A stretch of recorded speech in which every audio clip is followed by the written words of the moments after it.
आज हम कक्षा 9वीं की हिंदी के निदानात्मक परीक्षा मॉड्यूल का इकाई 6 सॉल्व करने वाले हैं, जिसमें कि अपठित बोध, गद्यांश एवं पद्यांश है। आज हम गद्यांश को सॉल्व करेंगे और इसके बाद हम नेक्स्ट क्लास में पद्यांश को भी यानी कि काव्यांश को भी सॉल्व करेंगे।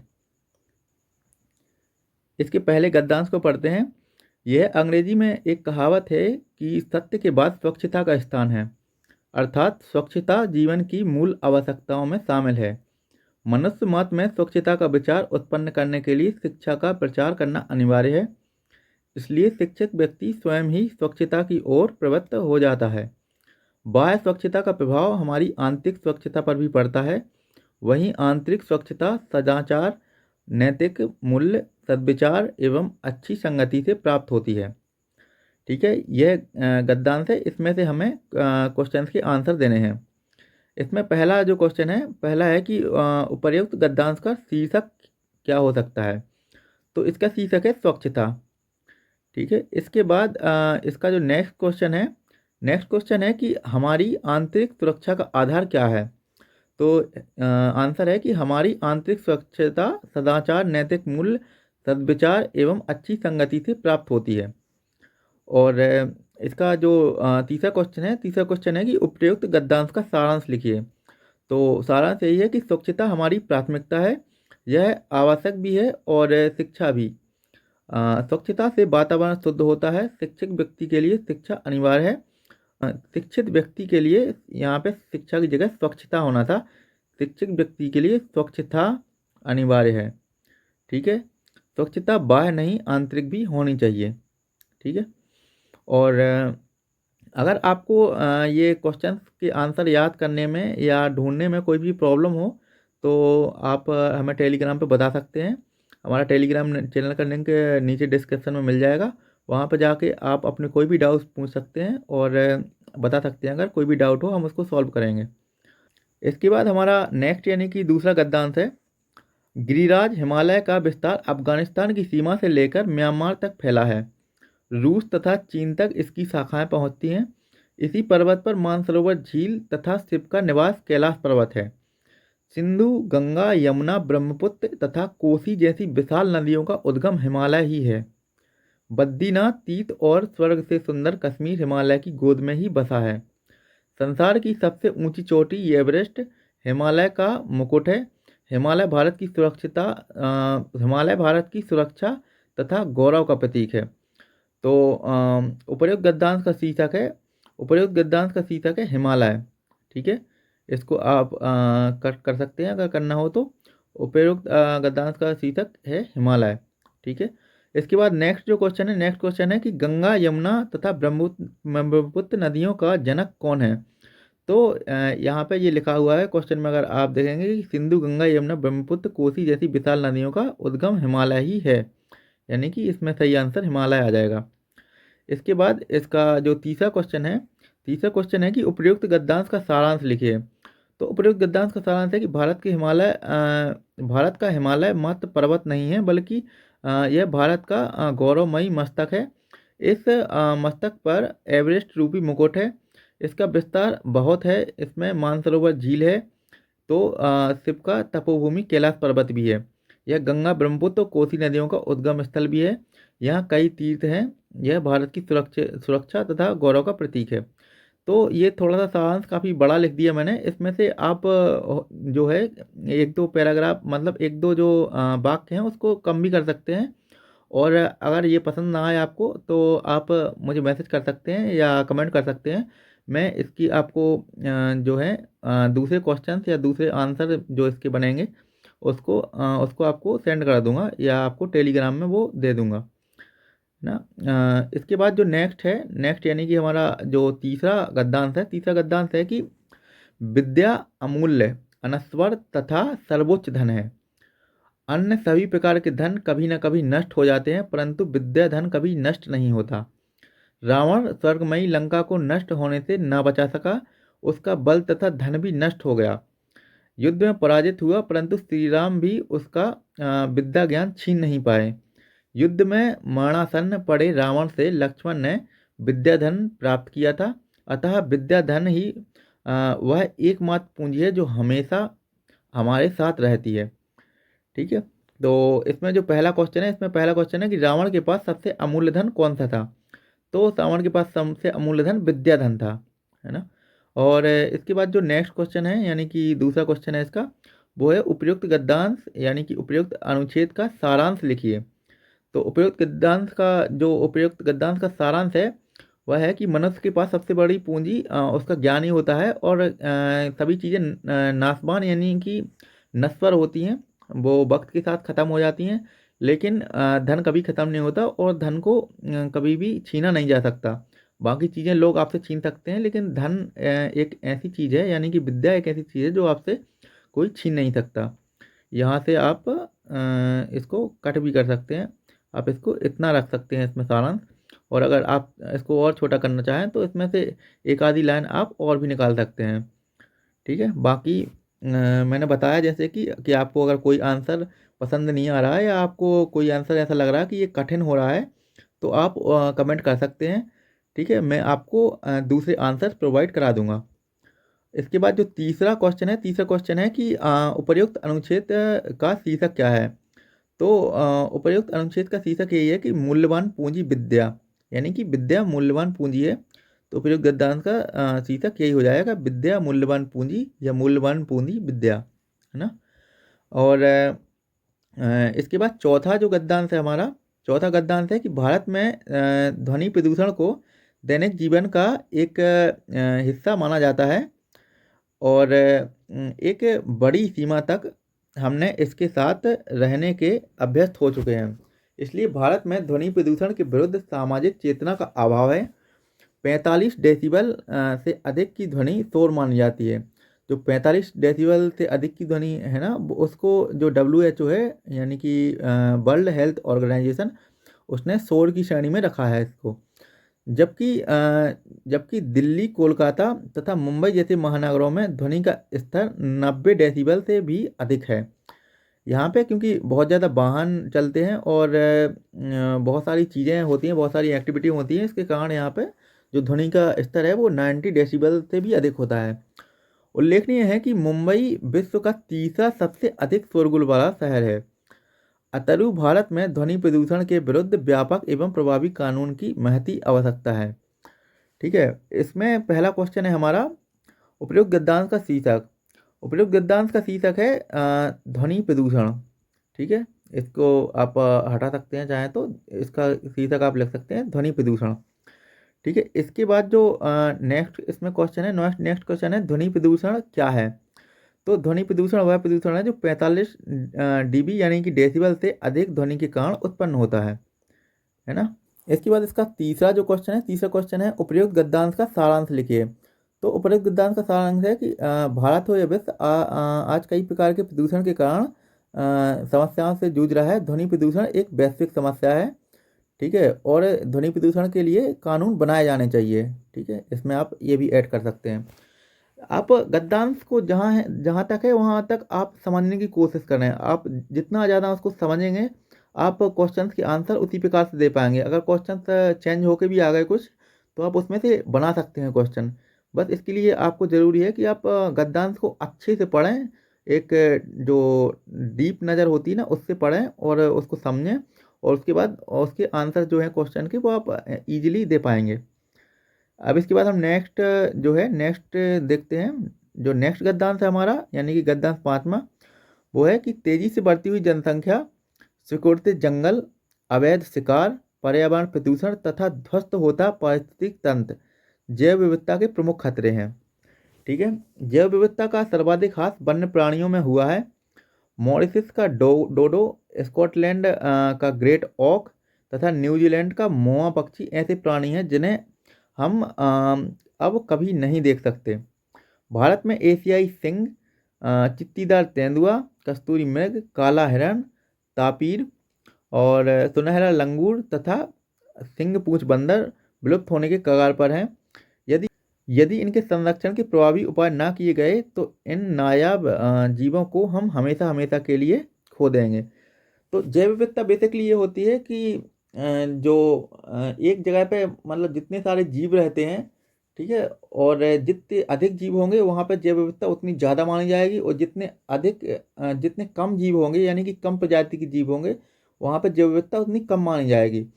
तो कुछ जीव आजकल ऐसे हैं जो विलुप्त हो रहे हैं, जैसे कि जो गिद्ध होते थे पहले, गिद्ध हमें दिखते थे बहुत ज़्यादा, ठीक है, बट अब गिद्ध नहीं दिखते हैं उतने, ठीक है। तो वो भी एक विलुप्त होने की कगार पर हैं वो जीव, ठीक है। और इसके कारण है कि जो जंगल है उनको काटा जा रहा है, अवैध शिकार किए जा रहे हैं, पर्यावरण प्रदूषण हो रहा है, ठीक है। तो इस कारण से ये ऐसी चीज़ें हो रही हैं। इसका पहला क्वेश्चन है, उपयुक्त अनुच्छेद का संभावित शीर्षक लिखिए। तो उपयुक्त अनुच्छेद का संभावित शीर्षक आप लिख सकते हैं कि जैव विविधता के खतरे, ठीक है। आप इसमें लिख सकते हैं जैव विविधता विविधता के खतरे, ठीक है।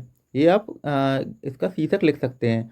और अगर इतना भी ना लिखना हो तो आप केवल जैव विविधता बस लिख सकते हैं, ठीक है। उससे भी आपका काम चल जाएगा आराम से, कोई प्रॉब्लम नहीं जाएगी, ठीक है। इसके बाद जो दूसरा क्वेश्चन है इसका कि संसार के कौन से वन्य प्राणी विलुप्त हो चुके हैं, ठीक है। तो ये वन्य प्राणी विलुप्त हो चुके हैं, ये यहाँ से लिखा हुआ है आंसर। अगर आप इसमें देखेंगे ना गद्यांश में, तो ये लिखा है कि मॉरिशस का डोडो, स्कॉटलैंड का ग्रेट ऑक, न्यूजीलैंड का मोआ पक्षी ऐसे प्राणी हैं जिन्हें हम कभी नहीं देख सकते, यानी कि ये विलुप्त हो चुके हैं, ठीक है। तो आपको केवल यहाँ से लेकर और यहाँ तक आंसर लिखना है ना। आई होप आप समझ गए होंगे, यहाँ से लेकर यहाँ तक आंसर लिखना है आपको, और ये आपका कंप्लीट आंसर हो जाएगा। बाकी आपको लिखने की ज़रूरत नहीं है, क्योंकि आपको आंसर अगर छोटा रखना है तो ये आपको लिखने की इतनी ज़रूरत नहीं है ना। और इसके बाद जो है क्वेश्चन नंबर जो तीसरा है कि उपयुक्त अनुच्छेद का सार लिखिए। तो उपयुक्त अनुच्छेद का सार आपको, देखो आपने अगर गद्यांश को अच्छे से पढ़ा है तो सार आप आराम से लिख सकते हैं। सार में क्या है कि जो आजकल जो जैसे कि जो वैश्वीकरण बढ़ रहा है, बढ़ते वैश्वीकरण एवं बढ़ते पर्यावरण प्रदूषण के कारण जैव विविधता को काफ़ी नुकसान पहुंचा है।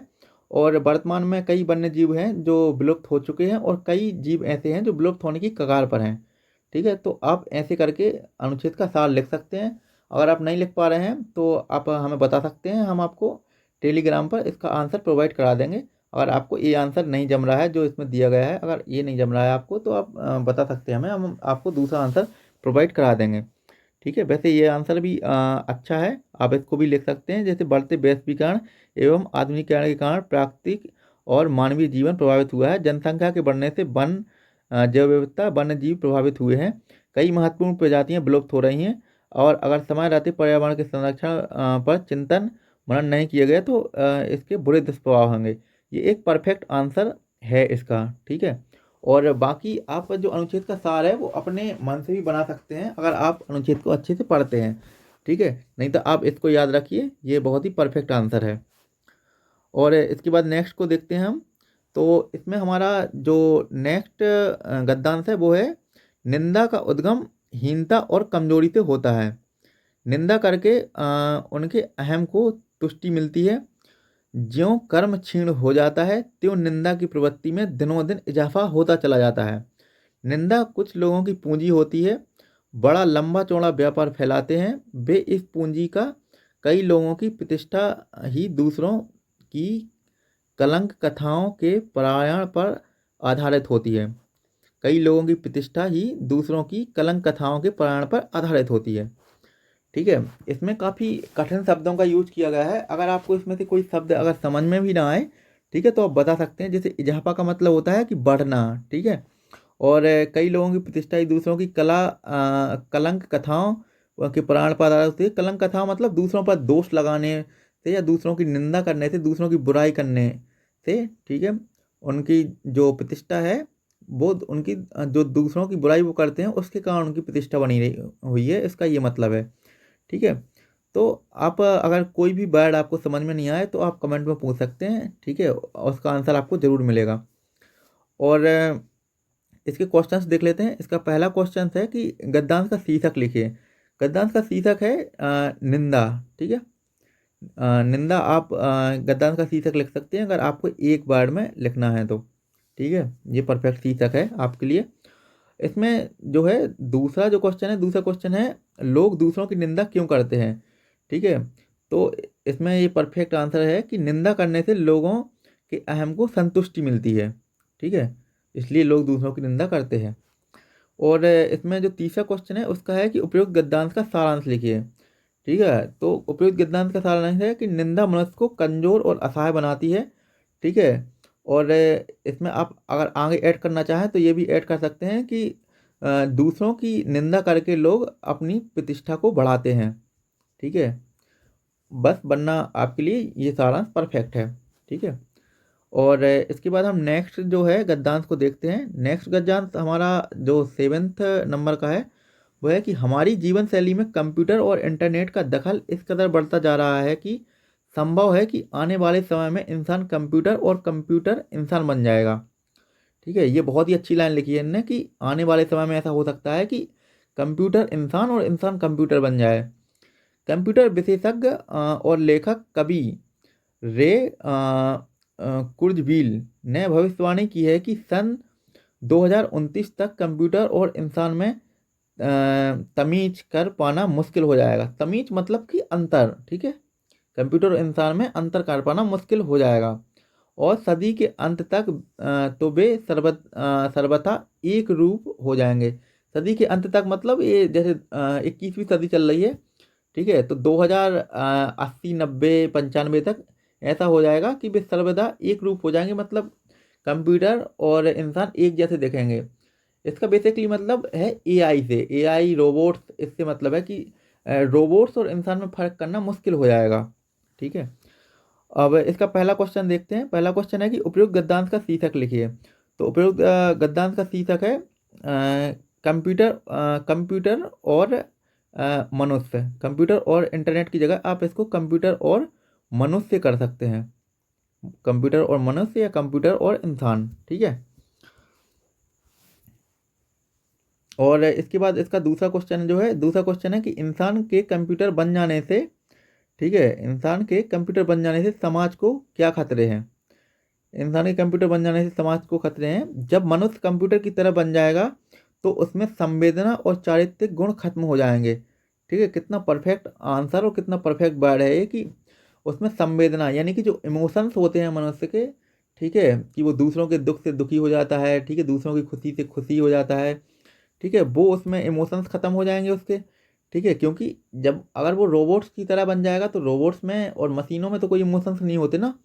ठीक है, उसके जो चारित्रिक गुण हैं, ठीक है, जो गुण होते हैं लोगों के अच्छे बुरे गुण, ठीक है, जो अच्छे गुण होते हैं उनको चारित्रिक गुण कहते हैं। ठीक है, जैसे सदाचार का हो गया, ईमानदारी का हो गया। ठीक है, ये गुण जो हैं, ठीक है, ये खत्म हो जाएंगे। समाज के लिए कंप्यूटर मानव अभिशाप बन जाएगा। जो कंप्यूटर मानव होंगे वो समाज के लिए एक अभिशाप बन जाएंगे अगर उनमें संवेदना और चारित्रिक गुण नहीं रहेंगे तो। ठीक है, तो ये बहुत ही परफेक्ट आंसर है। ठीक है, आप इसको एग्जाम में लिख के आएंगे तो आपको अच्छे नंबर मिलेंगे। इसके बाद जो है तीसरा हमारा जो क्वेश्चन है, तीसरा क्वेश्चन है कि उपयुक्त गद्यांश का सारांश लिखिए।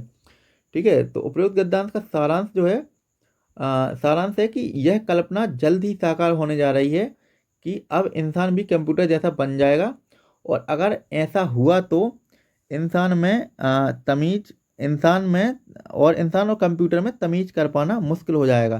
तमीज मतलब अंतर। तो आप है ना, जो तमीज की जगह आप यहाँ पे तमीज की जगह आप अंतर भी लिख सकते हैं।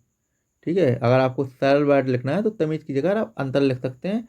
और यहाँ पे आपको इंसान और कंप्यूटर, यहाँ पे आपको कंप्यूटर शब्द और जोड़ना है। इंसान और कंप्यूटर में तमीज कर पाना मुश्किल हो जाएगा, यानी कि अंतर कर पाना मुश्किल हो जाएगा।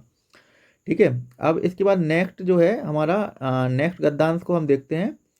ठीक है, नेक्स्ट हमारा जो गद्यांश है वो है कि आधुनिक बाजारवादी संस्कृति उपभोग एवं एंजॉय पर आधारित है। ठीक है, हर विज्ञापन हमसे कहता है कि जीवन का सारा रस, सार महत्व, सारा सुख और सारा आनंद चीज़ों का उपभोग करने में है, और इन विज्ञापनों के सहारे ही हमारा भी दिया चलता है। इतने भोग उपभोग के लिए पैसा कमाना पड़ता है, और पैसा कमाने से इंसान को इतनी फुर्सत ही नहीं मिल पाती कि वह एंजॉय कर सके।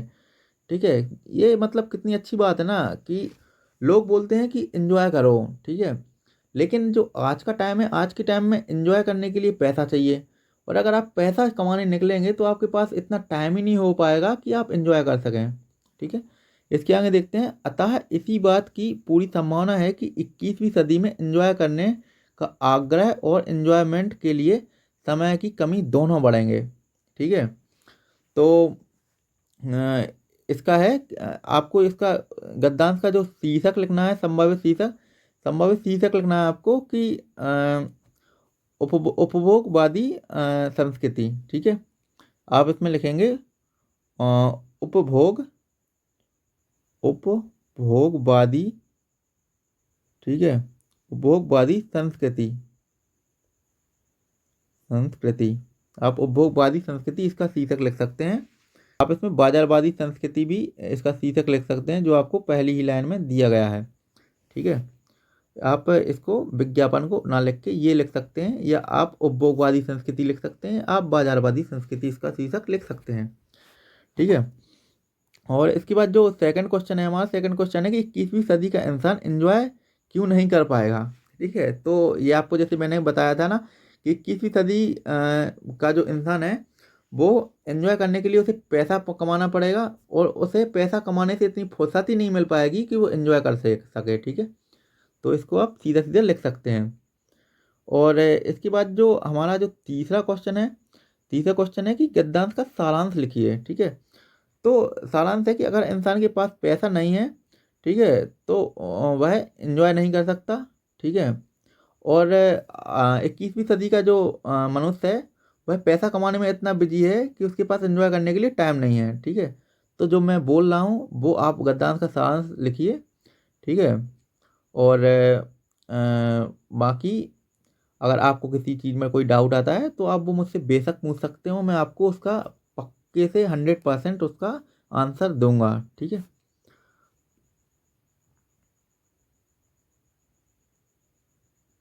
तो वह एंजॉय नहीं कर सकता।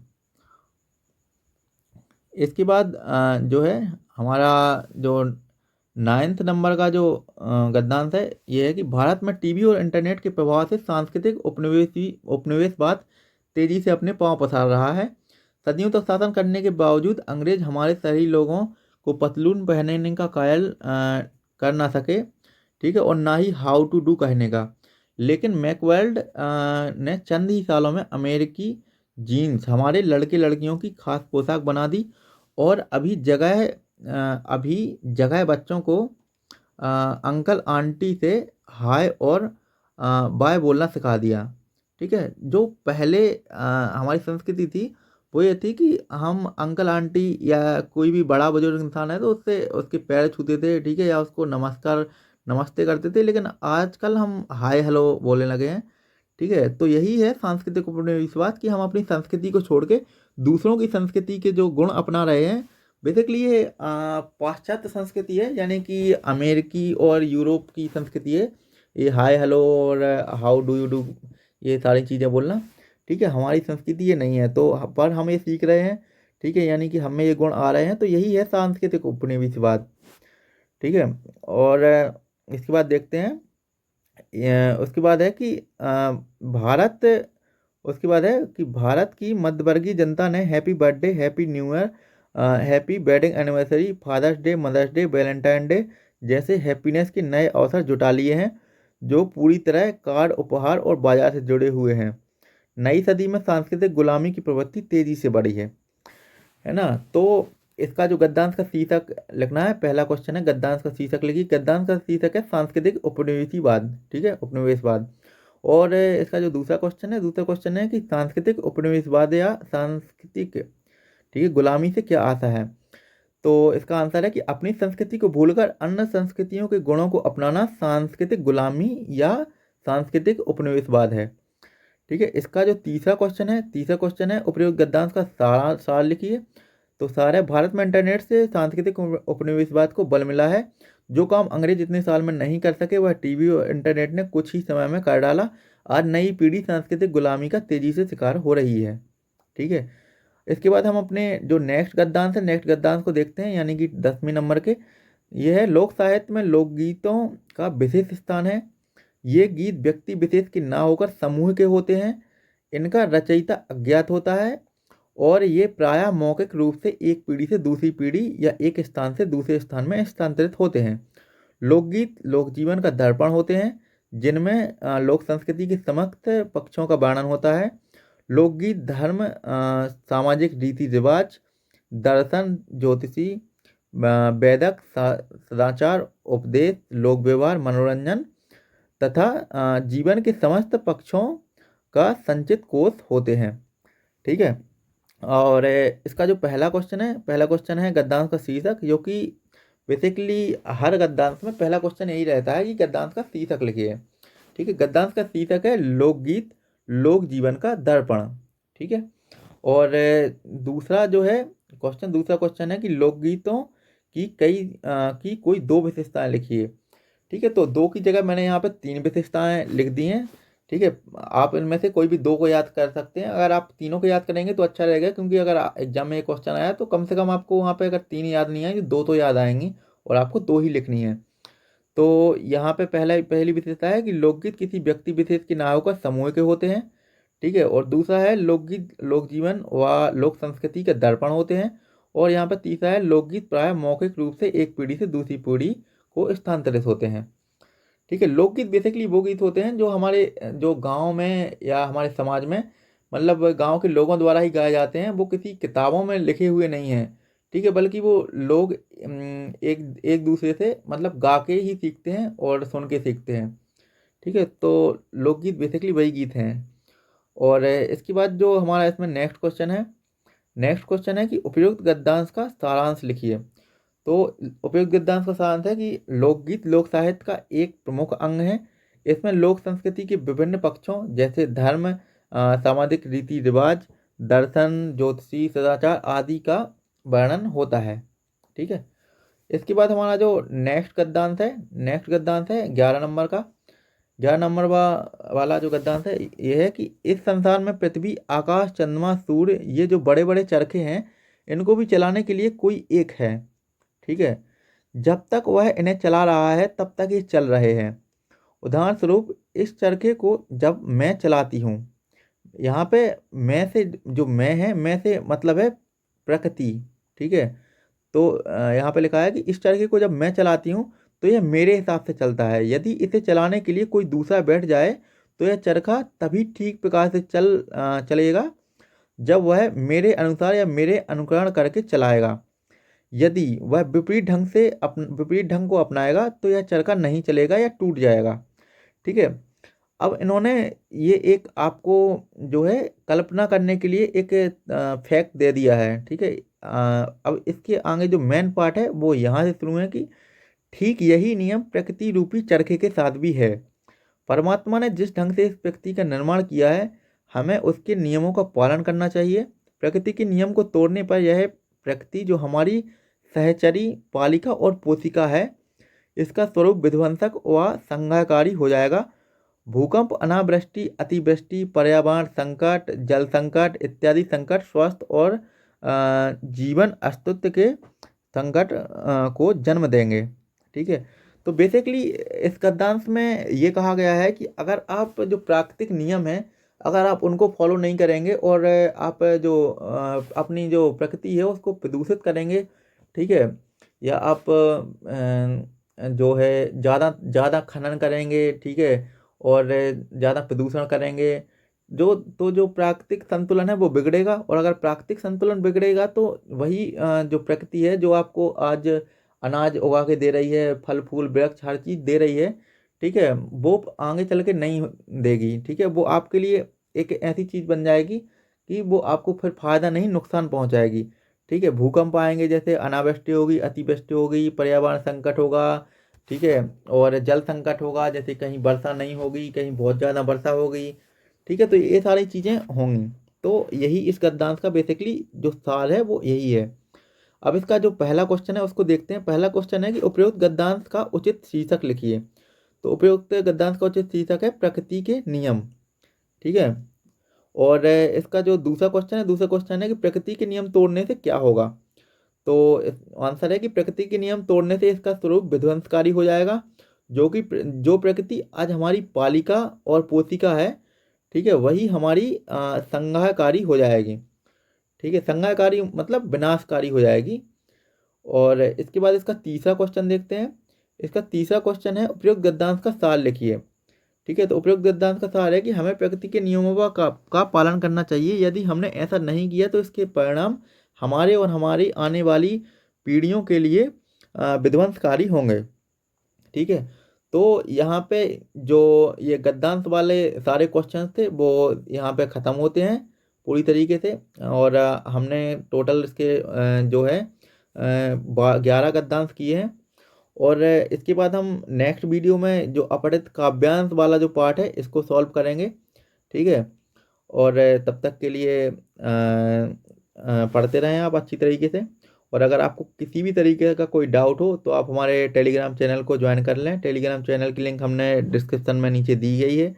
ठीक है, तो आप उसको ज्वाइन कर लें, वहाँ पे आप कोई भी डाउट पूछ सकते हैं हमसे और आपको उसका आंसर मिलेगा।